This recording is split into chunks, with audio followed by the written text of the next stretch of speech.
जब 2005 में खिलाड़ी साउथ अफ्रीका के टूर पे था तो चक्कर आने की वजह से और सांस अच्छे से ना ले पाने की वजह से उसे बाहर जाना पड़ा।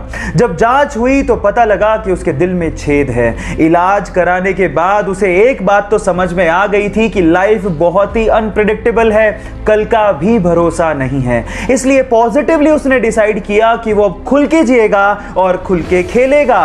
फिर क्या था, सन 2007 में हुए आईसीसी टी20 वर्ल्ड कप में 170 रन की साउथ अफ्रीका के खिलाफ पारी खेलकर टी20 वर्ल्ड कप में शतक लगाने वाला पहला खिलाड़ी बन गया और यह रिकॉर्ड 5 साल तक कायम रहा। Yes, I am talking about the sixer king Chris Gayle. Guys, यहां सीखने लायक बात यह है कि खुल के जियो, जो लाइफ में पॉजिटिवली करना चाहते हो वो कर लो, क्योंकि क्या पता कल हो ना हो। इंडियन पुलिस, इस नाम से हमें खाकी वर्दी में एक मोटे से आदमी के ख्यालात आने लगते हैं, लेकिन अब नहीं आएंगे। इस वीडियो को देखने के बाद इंडियन पुलिस के लिए आपके परसेप्शन बदलने वाले हैं।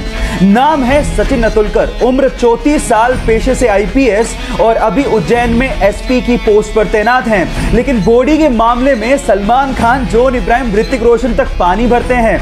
बंदा 1.5 घंटे तक जिम में पसीना बहाता है और इसकी सोशल मीडिया फैन फॉलोइंग देख के आपके दांतों तले उंगलियां दब जाएंगी। क्या लगता है, इसको देखने के बाद इंडियन पुलिस के लिए आपका परसेप्शन चेंज हुआ क्या? चैट सेक्शन में लिखना मत भूलिएगा। आपके प्यार की हद कितनी है? आंसर देने से पहले कहानी जरूर सुन लेना। यह बात 1970 की, जब स्वीडन से एक टूरिस्ट से एक इंडियन आर्टिस्ट को पहली नजर में प्यार हो गया। उसके बाद वो एक दूसरे को डेट करने लगे और फिर शादी हो गई। लेकिन कुछ कारणों की वजह से उस लड़की को वापस अपने देश लौटना पड़ा। लेकिन उस लड़के ने कहा था कि हम लोग एक दिन फिर से मिलेंगे। इतने पैसे नहीं थे कि वो लड़का फ्लाइट ले सकता, इसलिए साल भर बाद उसने अपना सब कुछ बेच के 60 रुपए में एक साइकिल खरीदी और 500 रुपए लेके दीवाना निकल पड़ा दिल्ली से अपने प्यार से मिलने। और 4 महीने की मशक्कत के बाद, कोई टेक्नोलॉजी ना होने के बावजूद भी वो स्वीडन पहुंच गया। इतना शिद्दत वाला प्यार देखकर लड़की के माँ बाप ने लड़के और लड़की की फिर से स्वीडन में शादी करवा दी। है ना जुनूनी बात? आपके प्यार में कितना जुनून है, चैट सेक्शन में लिखने मत भूलिएगा। जब मात्र 300 स्पार्टन्स जेरेक्सिस की विशाल सेना के सामने लड़ने के लिए जा रहे थे तो रास्ते में आर्केडियंस मिल गए। आर्केडियंस ने कहा कि हम भी तुम्हारे साथ लड़ना चाहते हैं, पर मैं हैरान हूं कि सिर्फ 300 सैनिक लेके तुम इतनी विशाल सेना से कैसे लड़ोगे। तो स्पार्टन्स के मुखिया ने एक सवाल पूछा आर्केडियंस की सेना से एक एक करके। उसने पूछा कि तुम्हारा पेशा क्या है? तो आर्केडियंस की सेना में से लोगों ने जवाब देना शुरू किया कि मैं मूर्तिकार हूं, मैं शिल्पकार हूं, मैं लोहार हूं।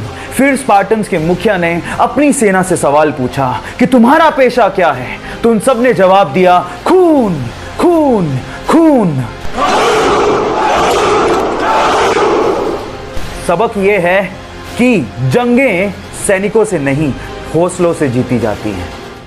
राजीव गांधी जब इंडिया के प्राइम मिनिस्टर थे तो वो चाहते थे कि हमारा देश 21वीं सदी का देश बने, लेकिन ये तभी पॉसिबल था जब हमारे पास सुपर कंप्यूटर जैसी टेक्नोलॉजी होती, जो कि उस समय सिर्फ यूएस जैसे विकसित देशों के पास ही थी। तो वो यूएस गए और वहां के प्रेसिडेंट को कहा कि आप हमें ये टेक्नोलॉजी प्रोवाइड कीजिए, लेकिन वहां के प्रेसिडेंट ने साफ मना कर दिया।